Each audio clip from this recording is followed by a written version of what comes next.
Dumating si Leah Santos sa White Sampaguita Restaurant, isang linggo bago ang kasal, para pag-usapan ang menu at seating chart. Sa entrance, sinalubong siya ng isang waitress na hindi niya kilala. Magtago ka sa likod ng carved wooden screen sa dulo ng hall. Walang oras para ipaliwanag. Maniwala ka lang sa akin. Sumunod si Leah, at 5 minuto pagkatapos, naintindihan niya ang lahat. Welcome sa Twists of Fate channel. Bago tayo magsimula, pakikalmahan niyo bang isulat sa comments kung saan kayo nanonood. Curious kami. Sana mag-enjoy kayo sa nakakakilig na kwentong ito. Nagpark si Leah Santos ng kanyang lumang Honda sa labas ng White Sampaguita Restaurant at natigilan sandali. Tinitingnan ang mga ilaw sa bintana ng 2 palapag na building. Huwebes iyon, alas 7 ng gabi, eksaktong 1 linggo bago ang pinakamahalagang araw ng kanyang buhay, ang kasal. Ang kanyang kasal kay Marco. Hindi pa rin siya makapaniwala na nangyayari ito sa kanya. Isang ordinaryong financial analyst sa maliit na construction firm. Walang espesyal na talento o nakakakilabot na kagandahan.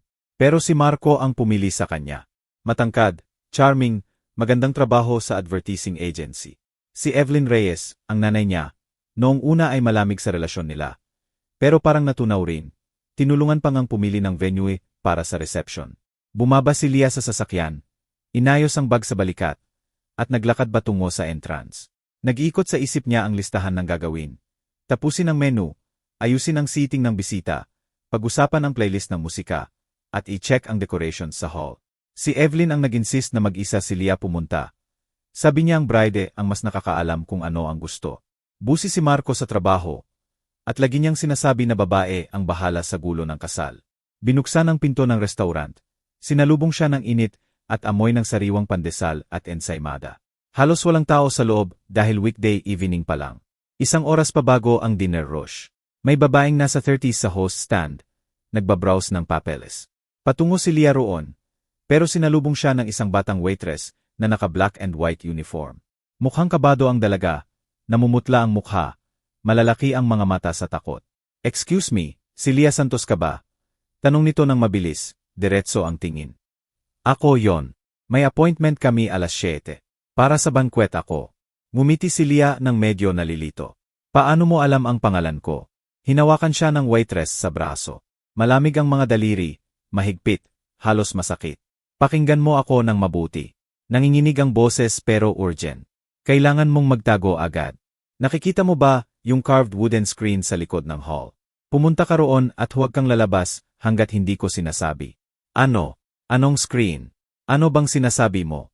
Sinubukan ni Leah na kumalas, pero mahigpit ang kapit. Walang oras ipaliwanag.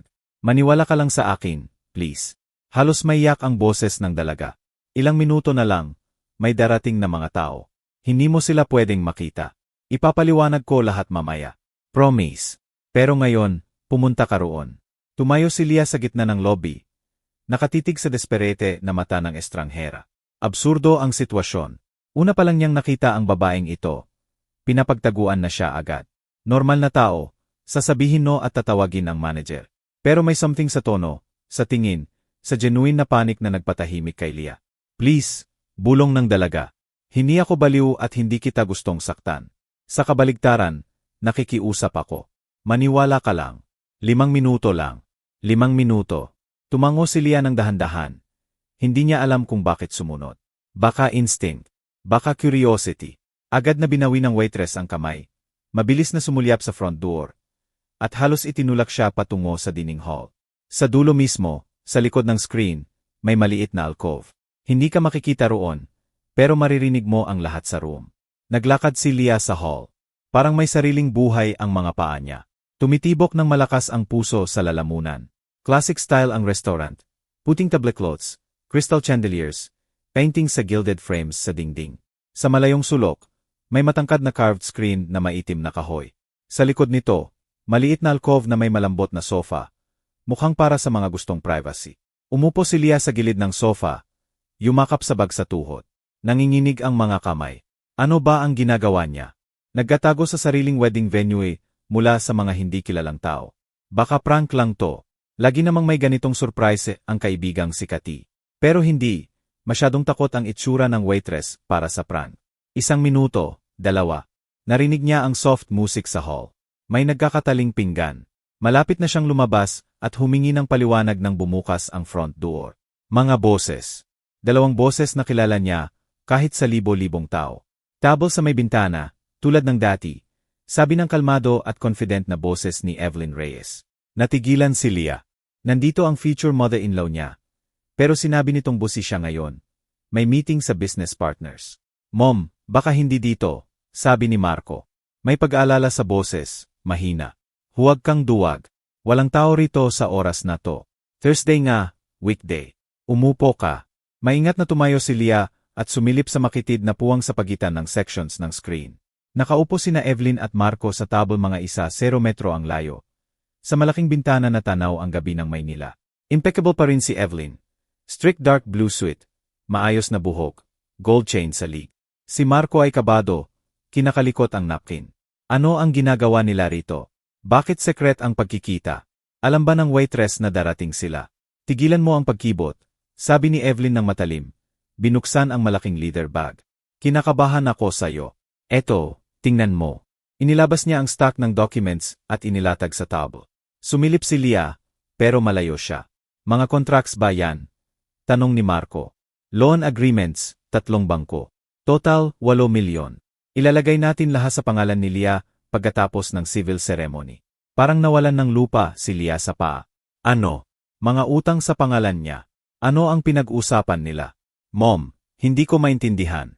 Bakit si Leah? May kalituhan sa boses ni Marco. Kasi tayo ni Julio, hindi na tayo ma-approve kahit saan. Ruined na ang credit history natin. Blacklisted. Pero malinis si little bride mo. Excellent credit score. May kondo pa. Madali lang sa bangko. Pero hindi siya papayag na magloan lang ng 8 milyon. Kaya hindi natin sasabihin na loans yan. Tumawa si Evelyn. Ang tawa na yon ay nagpalamig ng dugo ni Leah. Sabihin natin family business documents, yan. Pagre-register ng LLC kung saan co-founder siya. Sabihin natin para sa tax benefits, kailangan sa mag-asawa. Madaling maniwala. In love siya. Pipirma siya kahit ano. Hindi nga niya babasahin. Hinawakan ni Leah ang screen. Nahirapan siyang huminga. Hindi ito totoo. Hindi maaari. Tulog siya. Bangunggot to. Gigising siya. At kung mabasa niya pa rin, tanong ni Marco, hindi sigurado. Hindi niya babasahin. Katabi mo siya, madaliin mo, sabihing lete na. Sabihing na check mo na, formality lang. Pinagkakatiwalaan ka niya. Pinagkakatiwalaan ka niya tulad ng tanga. Mom, ito, hindi ito. Tama. Mahina pero narinig ni Leah bawat salita. Halos walang tao sa hall. Maganda ang acoustics. Mabuting bata siya. Mahal niya ako. Mabuti katumbas equals tanga. Putol ni Evelyn.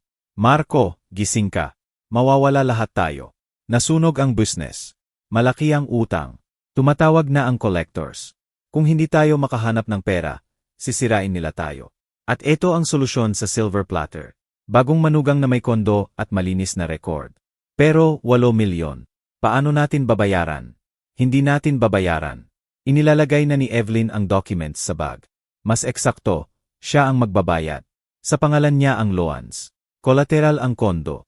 Sa loob ng 6 na buwan, mag-file ka ng divorce. Ano? Halos sumigaw si Marco. Tahimik, tanga. Tumingin si Evelyn sa paligid. Pero wala namang tao. Ang batang waitress parang nawala sa hangin. 6 na buwan pagkatapos ng kasal, mag-file ka ng divorce. Sabihin mong irreconcilable differences. BY nahahati ang assets, pero ang utang nananatili sa may pangalan, sa kanya. Pero mababa yan, Mom. Survival yan. Kinuha ni Evelyn ang salamin sa bag at inayos ang buhok. Ako at si Julio, ginawa na namin 3 taon na ang nakalipas. Smooth lahat. Naiwan ang babae sa utang. Nakakuha kami ng pera, natakpan ang butas. Totoo, hindi nagtatagal. Pero buhay tayo. Tahimik si Marco. Nakita ni Leah ang profile niya. Nakakuyom ang panga, nakayuko ang balikat. Mukhang durog, pero walang protesta, walang galit, tanggap lang. Marco, alam kong hindi maganda sa'yo. Malambot na boses ni Evelyn, halos maamo. Mabuting anak ka, may konsensya. Pero malupit ang mundo, anak. Tayo o sila. Mas mabuti na random na babae ang magdusa kaysa matuluyan ang pamilya natin sa kalye. Ayaw mong maghira ang nanay mo, di ba?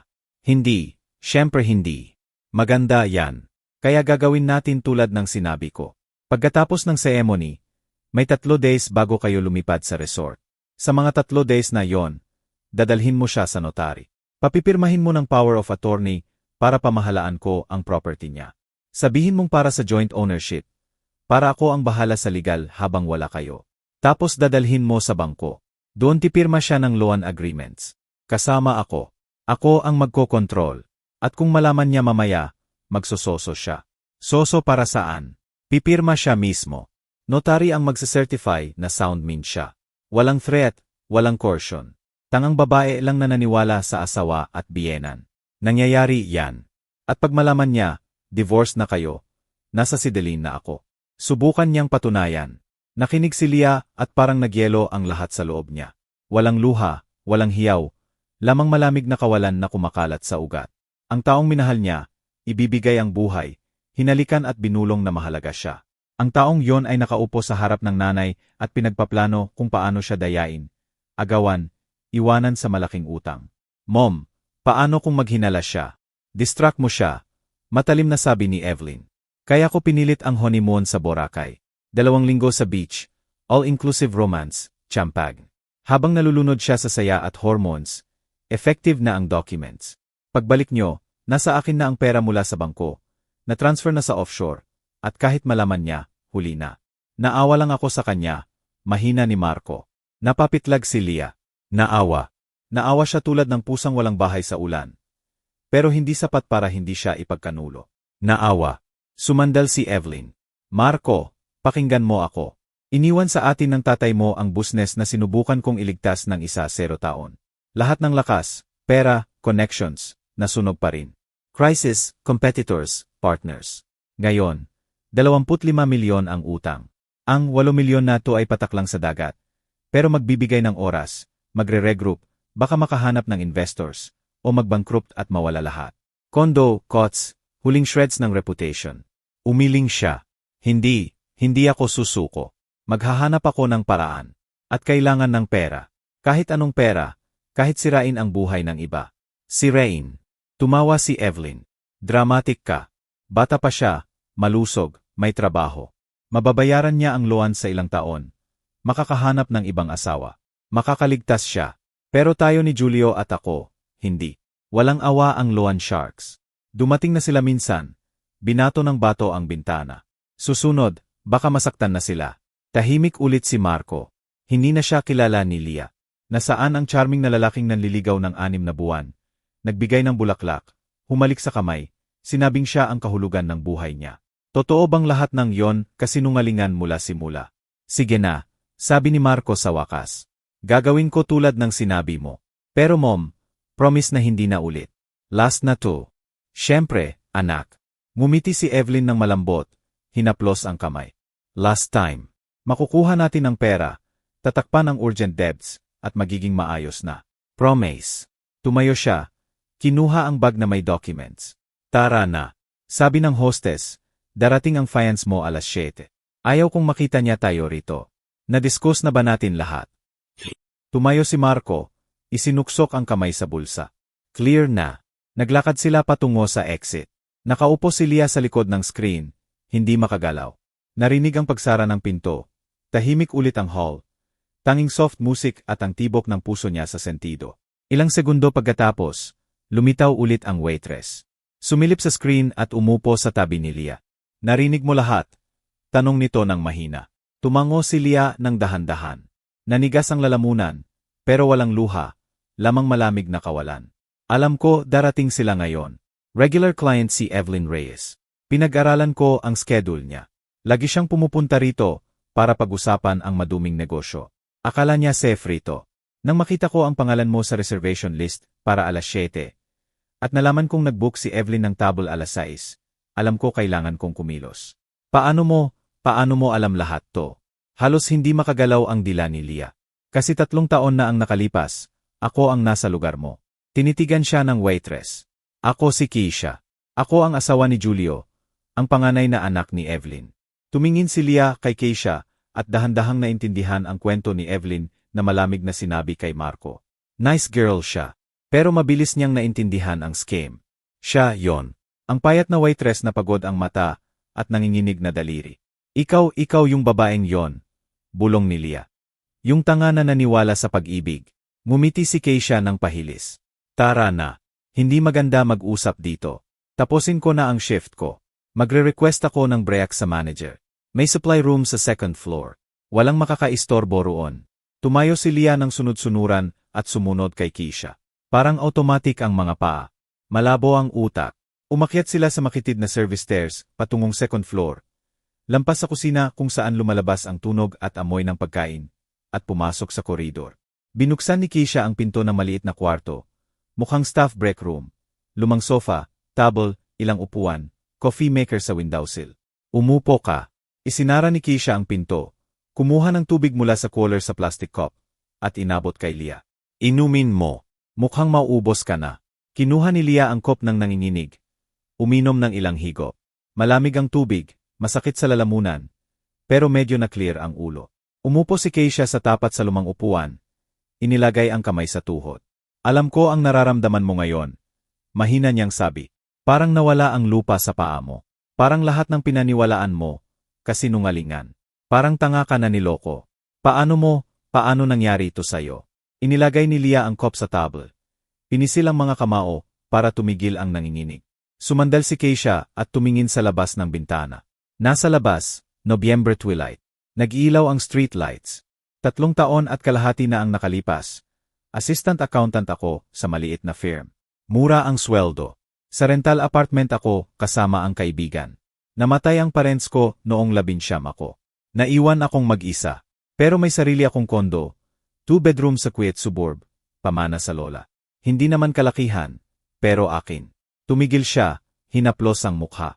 Nakilala ko si Julio sa birthday party ng mutual friend. Charming siya, maganda ang panliligaw, bulaklak, restaurant, sinabing sa family business siya, construction company nila ng nanay niya. 4 na buwan pagkatapos, nag-propose. Nasa cloud 9 ako. 23 ako, in love na tanga. At ito ang successful na lalaki na may magandang kotse. Nagpo-propose. Akala ko fate. Nakinig si Leah at nakikita ang sariling reflection sa kwento. Nakilala niya si Marco, 8 buwan na ang nakalipas sa corporate party ng mutual friends. Pareho, guwapo, magalang, attentive, family business din, advertising agency. Nagpropose rin ilang buwan pagkatapos. Pagkatapos ng kasal, tuloy ni Keisha, naging active si Evelyn sa buhay ko. Sabi niya dahil parte na ako ng pamilya, dapat sumali sa business. Nagdala ng documents. Sabi para sa tax benefits, ililipat ang share ng company sa akin. Ako ang tanga, hindi ko nga binasa ng maayos. Pinirmahan ko lang kung saan itinuro. Katabi si Julio, tumatango, sabihing okay lang lahat. At mga loan agreements, yon. Tanong ni Leah ng mahina. Hindi lang yon, power of attorney para sa kondo, mortgage line, personal guarantees sa fictitious obligations, buong package. Pinirmahan ko lahat sa isang araw. 1 linggo pagkatapos, lumipat kami ni Julio sa Palawan para sa honeymoon. 2 linggo sa Paraiso. Masaya ako. Pagbalik, 5 milyon na utang ang nakabitin sa akin. Foreclosure na ang kondo, at nakuha na ni Evelyn ang cash. Tinakpan ni Leah ang mukha ng mga kamay. Parehong scam, salita sa salita. Pero sa kanya, 8 milyon ang plano. Ano ang ginawa mo? Una, akala ko mali lang. Pumunta ako kay Julio. Nag-iwas siya, sabi temporary lang, kailangan para sa business, ibabalik daw. Tapos pumunta kay Evelyn. Diretso siya. Pumunta ang pera sa pagtakip ng utang. Ibebenta ang kondo kung hindi ako makabayad. At pinayuhan niya akong huwag maggulo. Baka may mas malalang problema kaysa financial. May connections daw siya sa pulis.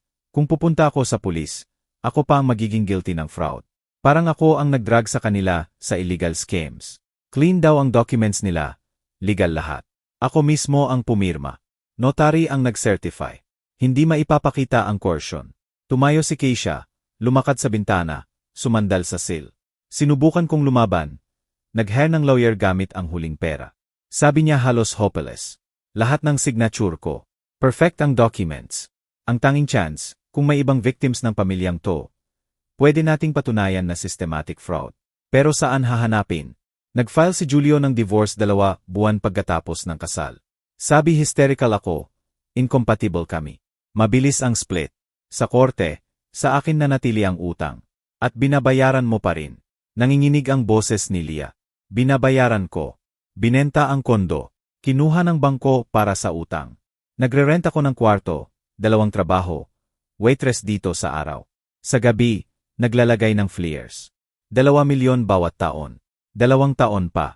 Tumayo si Leah, lumapit kay Keisha at nyakap sa balikat. Nakatayo sila sa bintana at parehong umiyak. Sa wakas, nabasag ang yelo, at umiyak ng totoo si Leah, humihingal at nanginginig. Si Keisha rin. Umiyak silang dalawa. 2 niloko na babae na ginamit ng isang pamilya bilang cash cows. Bakit hindi ka umalis ng lungsod? Tanong ni Leah nang medyo kumalma. Bakit nanatili ka? Bakit dito pa sa restaurant na to? Pinunasan ni Keisha ang luha gamit ang likod ng kamay. Humarap kay Leah. Kasi hindi ko pa tinatanggap. 6 na buwan na ang nakalipas. Nalaman kong regular client si Evelyn sa White Sampaguita. Minsan sa isang linggo, minsan higit pa. Nagme-meeting, nagdi-discuss ng business. Nag-apply ako bilang waitress para lang bantayan siya. Makinig sa usapan kapag may pagkakataon. Mangolekta ng info. Bakit? Para makahanap ng ibang victims. Mangolekta ng ebidensya.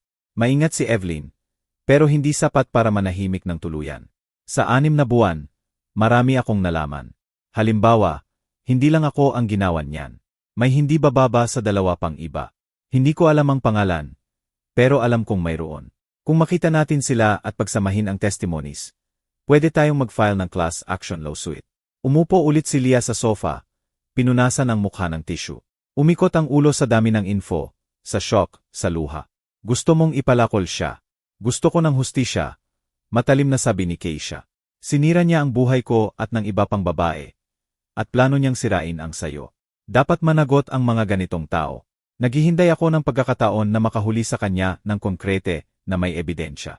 Tapos bigla, nakita ko ang pangalang Santos sa reservation list. 7:00 ng gabi. Reason: wedding banquet discussion. Tapos nabanggit ng manager na booked under Reyes. At naintindihan ko na ikaw ang susunod na victim. Chinek ko sa mutual friends sa social media. Nakita ko ang page mo.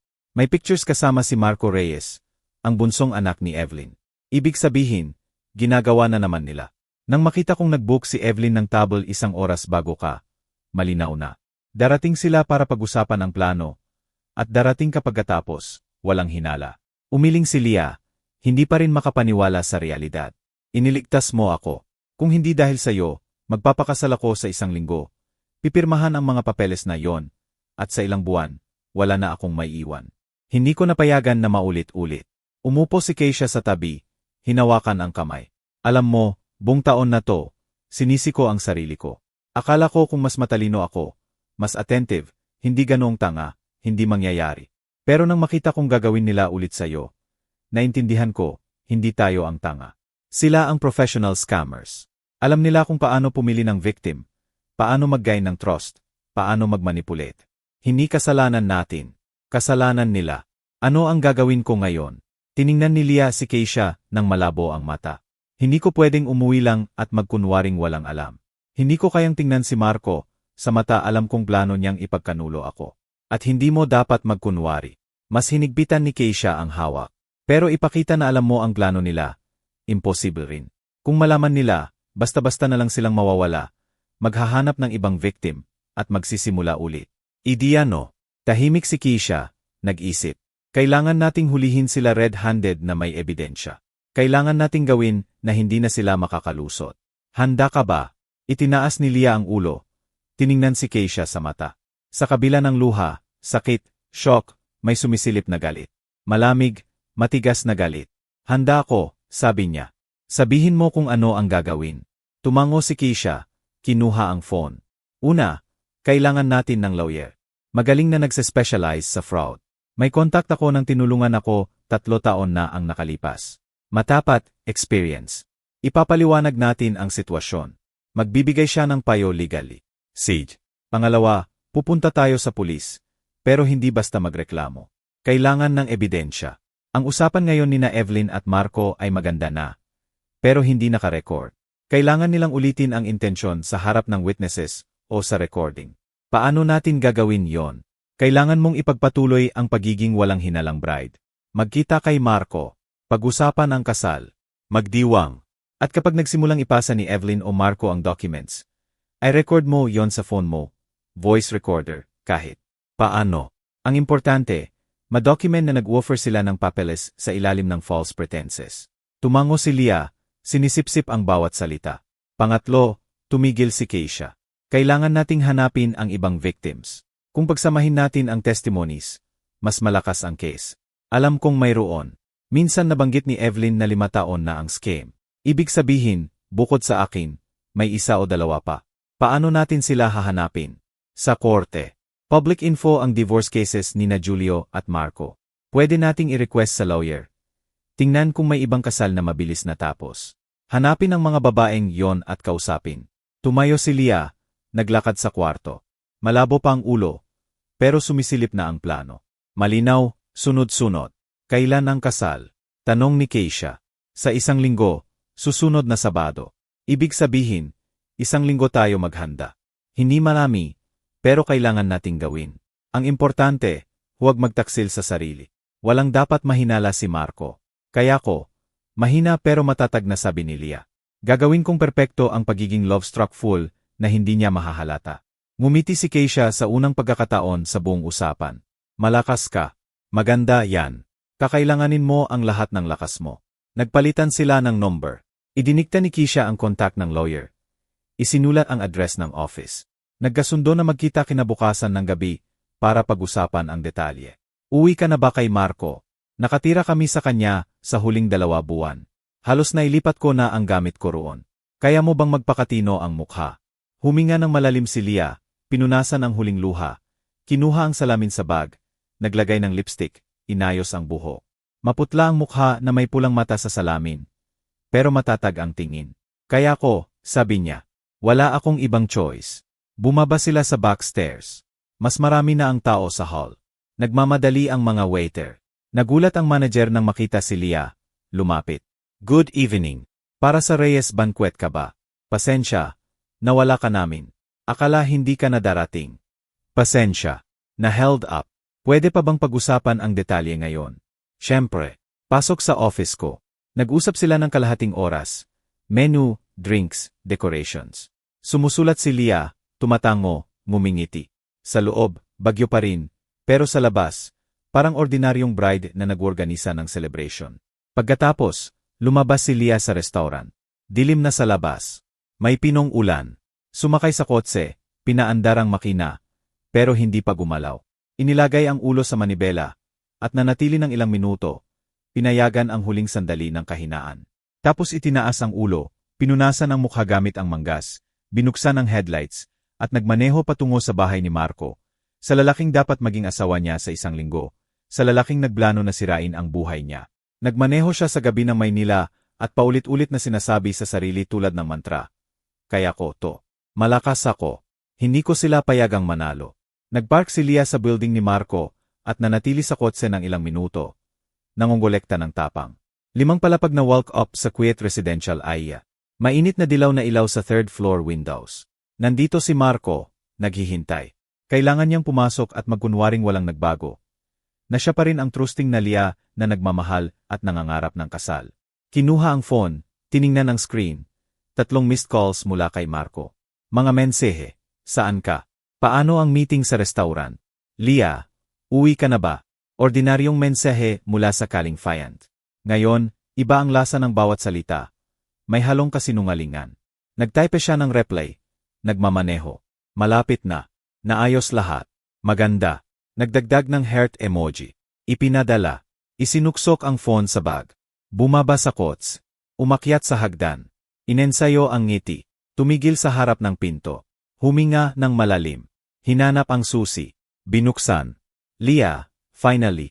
Lumabas si Marco mula sa kwarto. Malapad ang ngiti. Nyakap, hinalikan sa pisngi.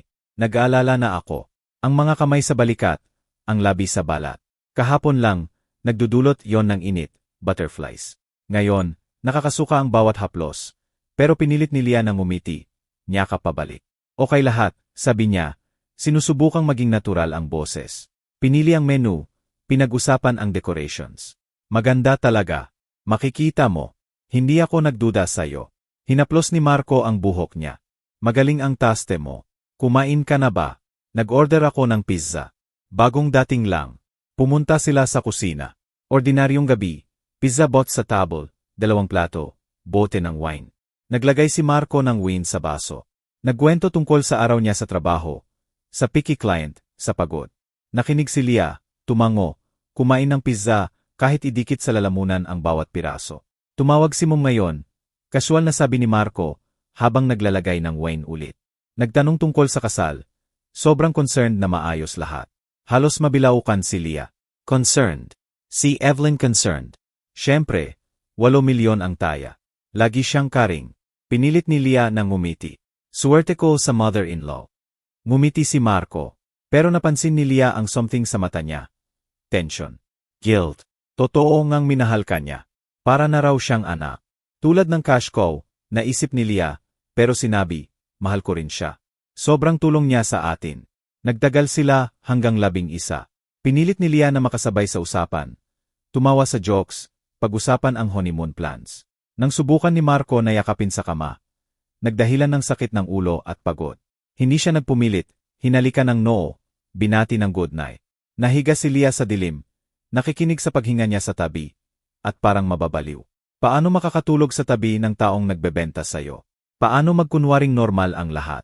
Pero alam niyang kailangan, para sa hustisya, para kay Keisha, para sa sarili. Kinabukasan, maaga siyang umalis sa trabaho. Sinabing pre-wedding hassles. Naiintindihan ng boss, nagbiro pa na lahat pinapatawad sa bride. 5:00 ng hapon, nakaupo na siya sa office ni Ate Sterling. Maliit ang office, puno ng cabinets ng folders at books. Sa likod ng desk, lalaking 50S, may graying hair at attentive na tingin. Binigyan ako ni Keisha ng heads up tungkol sa'yo. Sabi niya, itinuro ang upuan. Umupo ka. Sabihin mo lahat. Sinabi ni Leah ang lahat.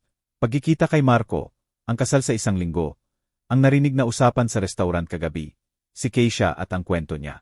Nakinig si Sterling ng walang putol, nagtatala sa notepad.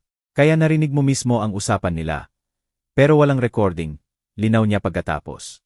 Hindi ko naisip na i-record. Nagtatago lang ako sa screen. Naiintindihan. Nahihirapan ang case. Magdadala ang testimony mo, pero walang material evidence. Pwede nilang i-contest.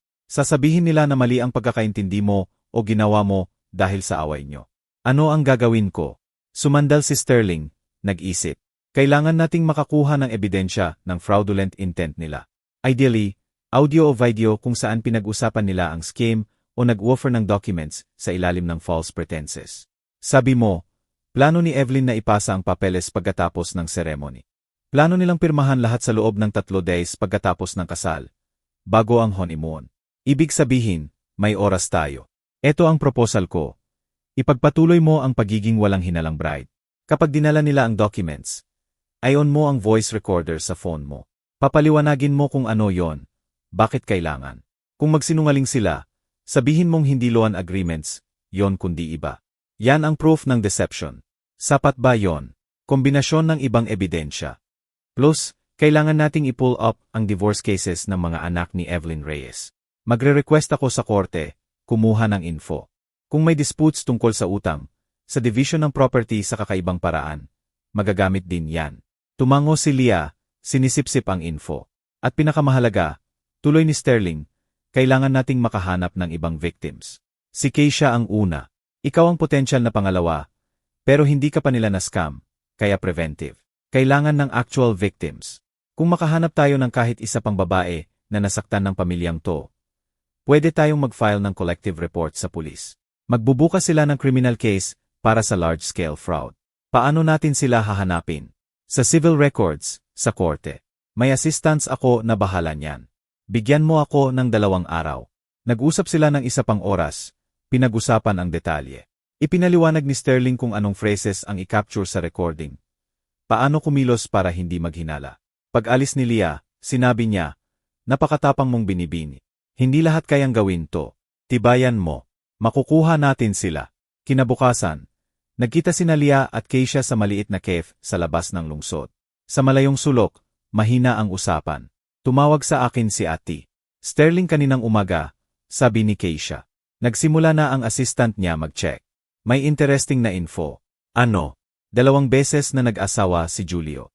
1, 2 buwan lang. Divorce 3 at kalahating taon na ang nakalipas. Yon ako. Pero 1 taon bago ako, may isa pang kasal. 4 na buwan lang. Babaeng pangalan Rene Garcia. Pagkatapos ng divorce, nag-file siya ng lawsuit para i-declare na invalid ang transactions. Pero natalo. Tumuwid si Leah. Ibig sabihin, victim din siya. Mukhang ganun. Nakita na ni Sterling ang contact info niya. Nasa katabing district siya. Nagtatrabaho bilang sales sa clothing store. Gusto kong makipagkita, kausapin. Baka pumayag siyang mag-testify.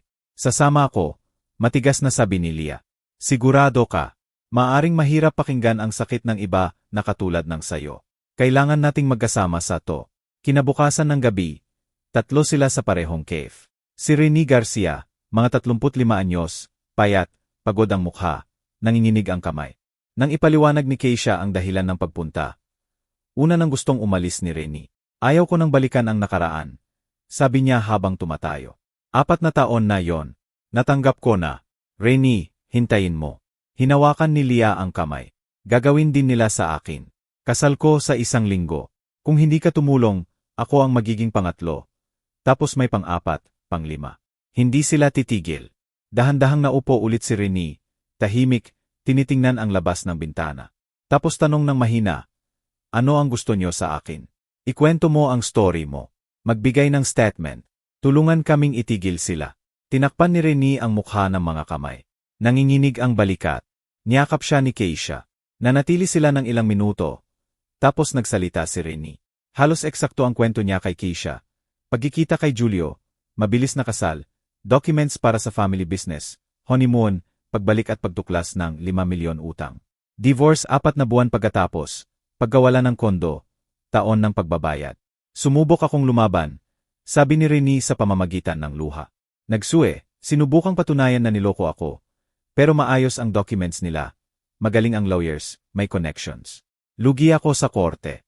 Naubos ang huling pera ko sa legal fees. Pero ngayon iba na, sabi ni Keisha. 3 na tayo. 3 babae, 3 parehong kwento. Hindi ito coincidence. Sistema 2. Sabi ni Ati. Sterling, mas malakas ang case kapag 3 ang victims. Talaga bang mapipakulong sila? May pag-asa sa boses ni Rene. Hindi lang iniisip, gagawin natin lahat para mangyari. Matigas na sabi ni Leah.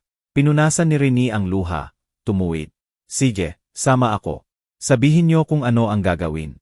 Ang mga sumunod na araw ay lumipas sa lagnat na paghahanda. Pinoproseso ni Sterling ang documents. Nangongolekta ng ebidensya. Inireconstruct ni Keisha at Rene ang detalye ng kwento nila. Hinukay ang lumang papeles.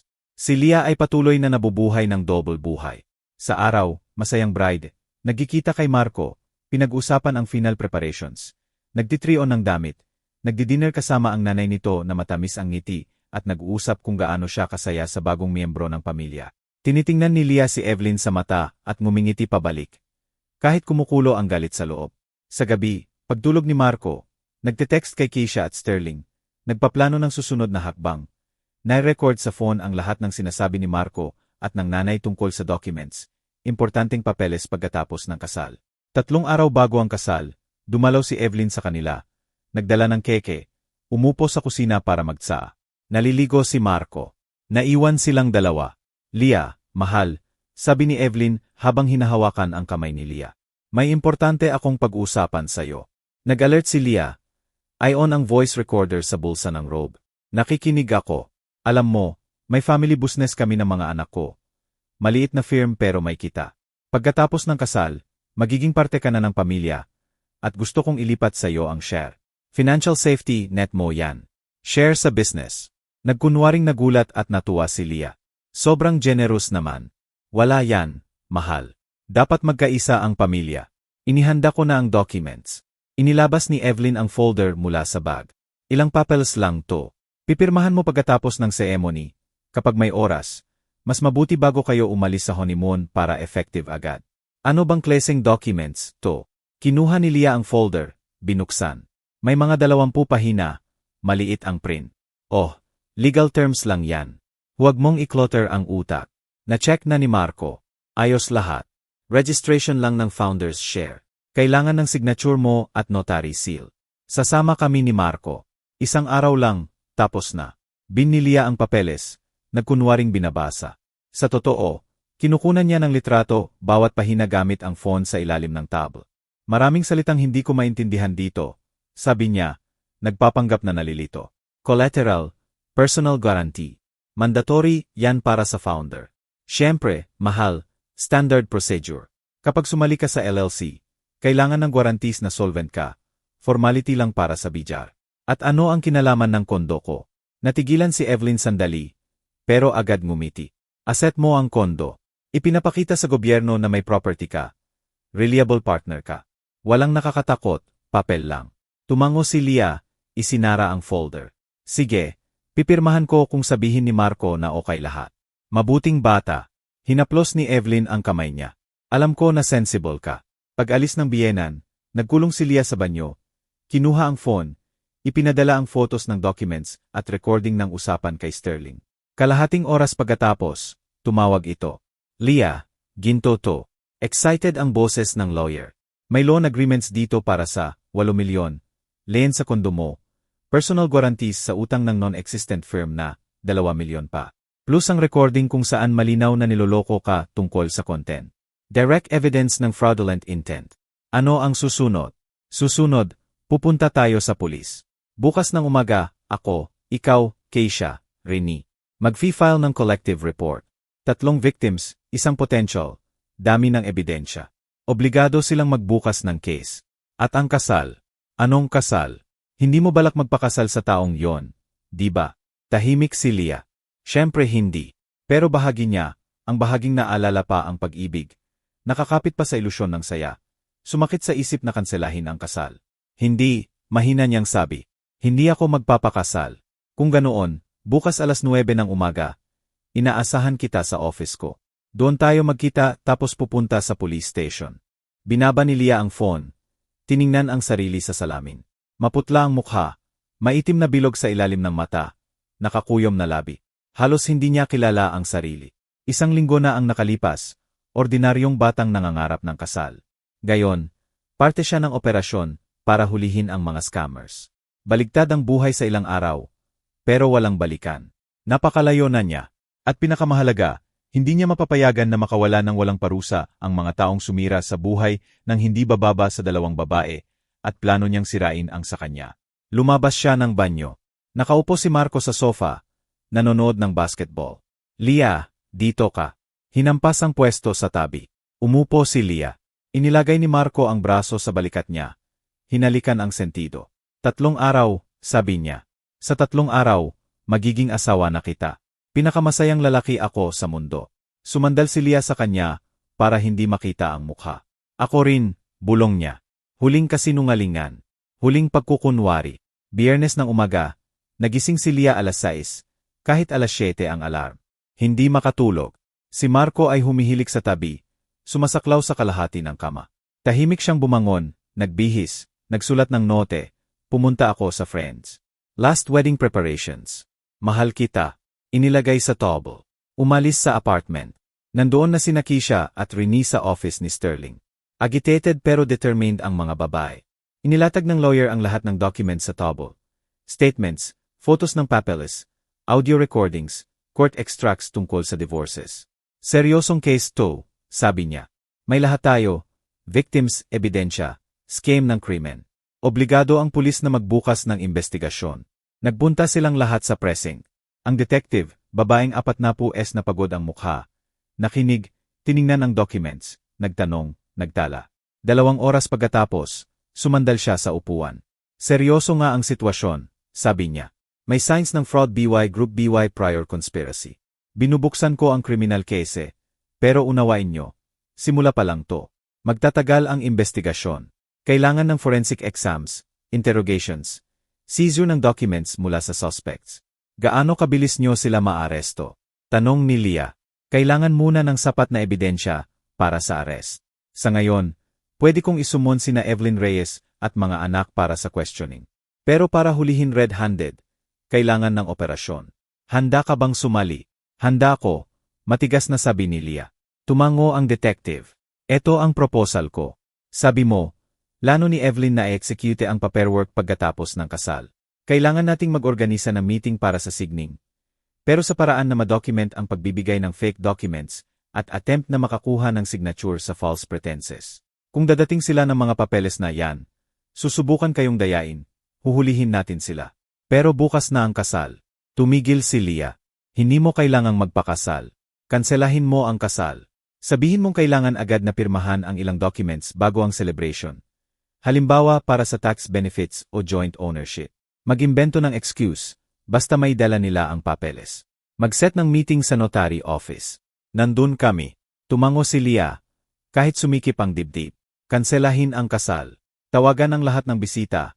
Kanselahin, magpaliwanag, magsinungaling, tiisin ang tanong. Gagawin ko, sabi niya. Umalis sila sa police station mga alas negatibo, 1 ng hapon. Niyakap ni Keisha si Leah sa paalam. Tibayan mo. Pinakamahirap pa ang ahead. Sumakay si Leah sa kotse. Kinuha ang phone. 15 missed calls mula kay Marco. Mga mensahe. Saan ka, Leah? Sagot ka naman. Nag-aalala ako. Okay ka lang ba? Tinawagan niya. Sumagot sa unang ring. Leah, Diyos ko, saan ka na? Nababaliw na ako. Pasensya, Marco. Nasa friend ako. Nagdi-discuss ng bachelorette party. Nakasilent ang phone. Pinatakot mo ako. Okay. Basta okay ka lang. Uwi ka na ba? Mga 2 oras. Kailangan nating mag-usap. Tungkol saan? Sa documents. Binigay sa akin ni Mom ang papeles para pirmahan. Gusto kong maayos lahat bago ang kasal, para hindi na madistract mamaya. Tumigil. Narinig ni Leah ang paghinga ni Marco sa phone. Sabi ni Mom, mas mabuti pagkatapos ng ceremony. Hindi, gusto ko na. Para makampante ako. Tara sa notary bukas umaga. Pipirmahan natin lahat at tapos na. Para sa wedding day, walang isipin. Sige, mabagal na sabi ni Marco. Parang tinitimbang ang bawat salita. Tatawagan ko si Mom ngayon. Ayusin. Maganda. Malapit na ako. Binaba niya, sumandal sa manibela, humihinga ng malalim, pinapakalma ang tibok ng puso. Ayon sa plano, 1 araw na lang kailangang tumagal. Biyernes ng gabi, 3 sila sa kusina. Leah, Marco, at Evelyn. Dumating ang biyenan na may parehong folder ng documents. Well, manugang, nagdesisyon na hindi mag-antala. Ngumiti si Evelyn, pero pagod ang tingin. Tama yan. Inayos ko na sa notary, bukas alas negatibo, 1:00 ng umaga. Darating tayo, ipoproseso agad, at libre ka na. Saang notary? Tanong ni Leah ng inosente ang mukha. Kay Miss Abernathy. Matagal na kaming nakakatrabaho. Maasahan, gagawin lahat ng tama. Pwede bang iba? Maingat na sabi ni Leah. May kakilala akong notary, si Miss Davids. Pinagkakatiwalaan ko siya. Ipinaliwanag niya sa akin ang tungkol sa documents nang binili ko ang kondo ko.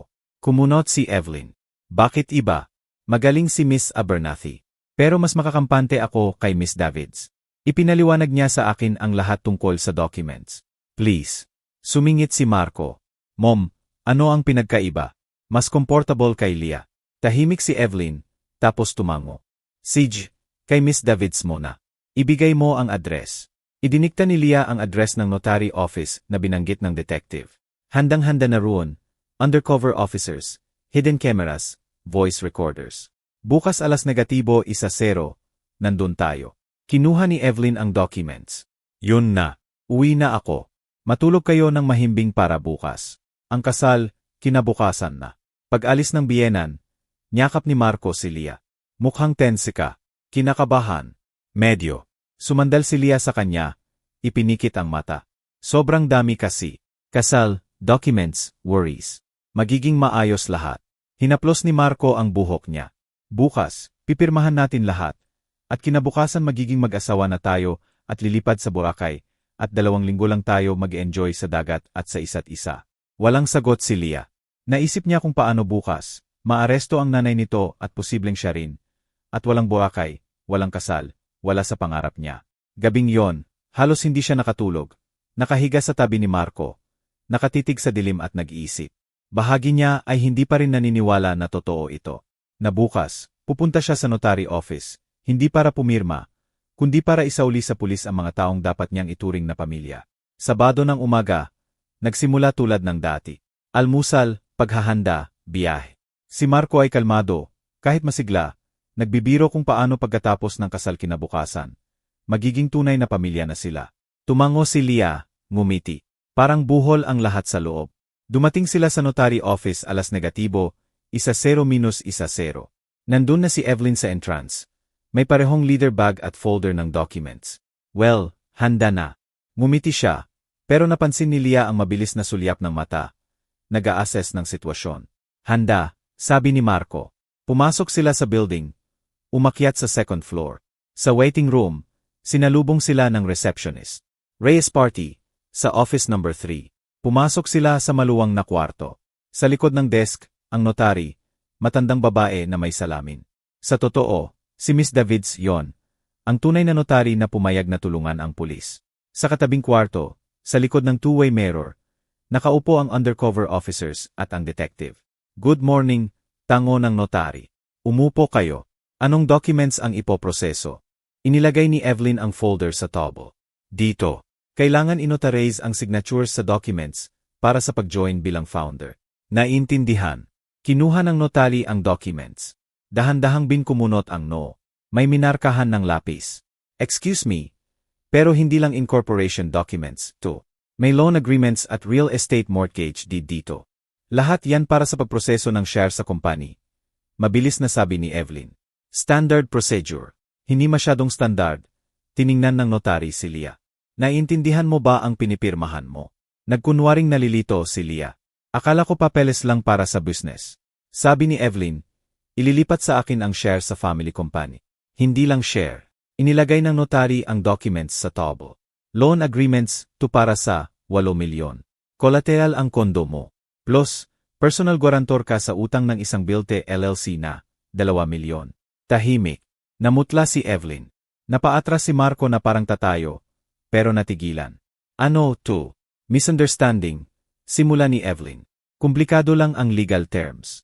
Walang misunderstanding. Tumayo ang notary. Hindi ko manonotarize ang mga documents na to dahil obvious na attempt na dayain. Malinaw na hindi naiintindihan ng binibini kung ano ang pinipirmahan. Sa oras na yon, bumukas ang pinto mula sa katabing kwarto. 2 lalaki sa uniforme at ang detective ang pumasok. Evelyn Reyes. Marco Reyes. Inaresto kayo sa hinalang fraud, sabi ng senior officer. Napangmukha ni Evelyn. Ano? Anong fraud? Clean deal to. Deal kung saan sinubukan yung dayain ang finance ng anak nyo sa pamamagitan ng pagpapapirma ng loan agreements sa anyo ng incorporation documents. Inilagay ng detective ang voice recorder sa table.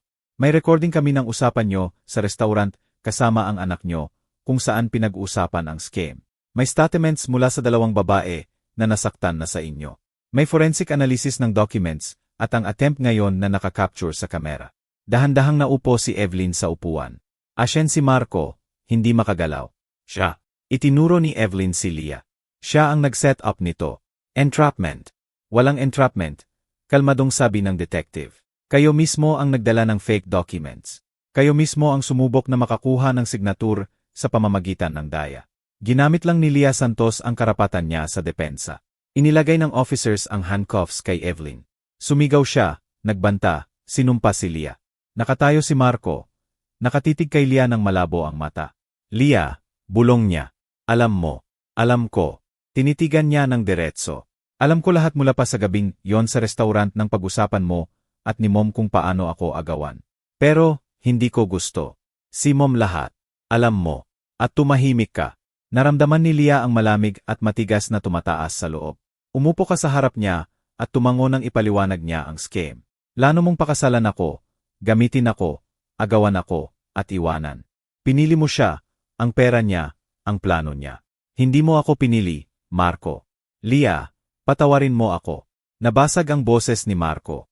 Emma Reyes, kailangan mo ring sumama para magbigay ng statement. Sabi ng officer. Ako, laban ako. Hinawakan ni Marco ang mga kamay ni Leah. Sinabi ko kay Mom na mali ito. Ayaw kong dayain ka. Pero dinaya mo ako. Binawi ni Leah ang mga kamay. Araw-araw, oras-oras. Hinalikan mo ako at naglano ng pagtataksil. Nag-usap ka tungkol sa pag-ibig at iniisip ang pera. Hindi ka mahina, Marco. Karumal-dumal ka, at tapos na tayo. Leah, please, bigyan mo ako ng chance. Mahal kita. Kung mahal mo ako, hindi ka upo sa restaurant at pag-usapan kung paano ako agawan. Matigas ang boses ni Leah. Sumama ka sa pulis, Marco. May sasabihin ka sa detective. Inihatid ng officers si Marco. Tumingin siya pabalik, sinubukang magsalita, pero tumalikod si Leah. Ayaw niyang makita ang mukha o marinig ang boses niya. Nang maiwan silang tatlo, Leah, ang detective, at ang notary, tumahimik. Umupo si Leah sa upuan, tinakpan ang mukha ng mga kamay. Napakatapang mong binibini, sabi ng detective. Hindi lahat kayang gawin to. Hindi ako matapang. Itinaas ni Leah ang ulo. Nabaliw ako. Bukas dapat ang kasal ko, at sa halip, ipinasa ko sa pulis ang lalaking minahal ko. Minahal, mahinang koreksyon ng detective. Past tense. Minahal mo ang ilusyon, ang taong inimbento mo. Ang tunay na Marco Reyes ay iba. Tumango si Leah. Totoo yon. Minahal niya ang Marco na inimbento niya. Mabait, tapat, mapagmahal. Ang tunay na Marco ay mahina, sakim, handang magkanulo para sa pera. Ang mga sumunod na linggo ay lumipas sa malabong alaala. Korte, depositions, forensic exams. Agad na ikinulong si Evelyn. Si Marco at Julio ay pinayagan sa bail. Pero bawal umalis ng estado. Masterfully pinamunuan ni Sterling ang kese. Kinolekta ang lahat ng ebidensya. Dinala ang witnesses. Lumalabas na hindi 3, kundi 5 babae ang niloko ni Evelyn sa huling 7 taon. 2 pang victims ang natagpuan pagkatapos na makarating sa press ang kwento. Nag-testify silang lahat. Pareho ang scheme, mabilis na kasal, document sa false pretenses, divorce ilang buwan pagkatapos, utang sa babae. 4 na buwan pagkatapos, ang trial. Sentensyado si Evelyn ng 7 taon sa federal prison para sa large-scale fraud BY Group. Si Julio at Marco ay nakakuha ng suspended sentences na 3 taon probation bilang accomplices. Inutusan silang magbayad ng restitution sa lahat ng victimized women. Umupo si Leah sa courtroom at nakinig sa verdict. Katabi niya sina Keisha at Renee. Nang ipahayag ng judge ang desisyon, hinawakan ni Keisha ang kamay ni Leah. Nanalo tayo, bulong niya. Tumango si Leah. Nanalo tayo. Pero walang saya ang tagumpay, lamang ginhawa at kawalan. Pagkatapos ng korte, nagpunta silang 3 sa cafe kung saan unang nagkita. Ano ngayon? Tanong ni Renee. Patuloy ang buhay, sagot ni Keisha. Patuloy akong nagbabayad ng utang ko. Nagtatrabaho. Umaasa na balang araw matatapos at magsisimula ulit. At iniisip kong mag-create ng support group, sabi ni Leah, para sa mga babaeng nasaktan sa ganitong scam. Tulungan sila legally, psychologically, para hindi sila maiwan mag-isa. Sama ako. Inabot ni Keisha ang kamay sa table. Ako rin. Inilagay ni Renee ang kamay sa itaas. Ganoon sila nakaupo. 3 babae na dumaan sa panlilinlang at sakit. Nagpaplano ng feature. Future na walang mga lalaking nagkanulo. Pero may pagkakaibigang natagpuan. 6 na buwan pagkatapos ng trial, nakilala ni Leah si David. Volunteer siya sa support group nila. Tumutulong sa legal questions sa victims. 35 anyos, lawyer sa malaking company, divorced, may anak na babae. Kalmado, maasahan, tapat. Nagsimula silang magdete ng dahan-dahan. Maingat, walang madali. Hindi na nagmamadali si Leah. Natuto siyang pahalagahan hindi ang salita kundi ang gawa. Hindi ang pangako kundi ang aksyon. 1 taon pagkatapos, sa anniversary ng araw na iniligtas siya ni Keisha sa restaurant, nagkita ulit silang 3, sa pagkakataong ito sa White Sampaguita. Umupo sila sa parehong table sa bintana, kung saan minsan pinag-usapan ni Evelyn ang maduming plano. Sa atin, itinaas ni Keisha ang baso. Na nakaligtas tayo, na hindi tayo nabaliw, na nagkaroon tayo ng lakas para lumaban para sa hustisya, dagdag ni Renee. Sa pagkakaibigan, clink ni Leah ang baso. Na kahit sa pinakamasama, makakahanap ka ng mabuti. Nawalan ako ng fiance at ilusyon, pero nakuha ko kayo, at mas mahalaga yan kaysa kahit anong kasal. Uminom sila ng wine, tumawa, nagreminis, at sa malayong sulok ng hall, sa likod ng paihong carved screen kung saan nagsimula ang lahat, nakaupo ang batang magkasintahan, masaya, nagpaplano ng feature. Tiningnan sila ni Leah at ngumiti. Patuloy ang buhay. Patuloy ang mga tao na magmahal, maniwala, mangarap, at tama yon. Ang importante, huwag mawala ang pagiging alerto. Huwag kalimutan na sa likod ng magagandang salita, maaring nakatago ang maduming intensyon. Na ang pag-ibig dapat patunayan ng gawa, hindi pangako. Kinuha niya ang phone, tiningnan ang message mula kay David. Paano ang meeting? Naghihintay ako sa bahay. Nagluto ako ng hapunan. Simple, ordinaryong mensahe, pero may care. Tunay, hindi fake. Sumagot si Leah, malapit na. Salamat at nandyan ka. At sa unang pagkakataon sa matagal na panahon, naramdaman niyang magiging okay ang lahat. Hindi agad, hindi mabilis, pero magiging okay. Dahil natuto siyang makilala ang tunay mula sa peke, ang pag-ibig mula sa manipulation, at hindi na niya muling payagang dayain ang sarili. Tapos na ang kwento. Nagsisimula pa lang ang bagong kwento. Kung nagustuhan mo ang kwento ko at gusto mong makarinig ng higit pa, mag-subscribe sa channel ko. Kung gusto mong suportahan ako, pwede sa super thanks. Sobrang ibig sabihin yon. Sa comments, sabihin mo kung saang lungsod ka nanonood at anong oras para makita ko kung gaano kalayo ang abot ng kwento ko. May dalawa pa akong life stories na inilagay sa screen para sa'yo. I-click mo ang isa ngayon at magpatuloy tayong magkasama. Sobrang pagmamahal. Magkita ulit tayo soon.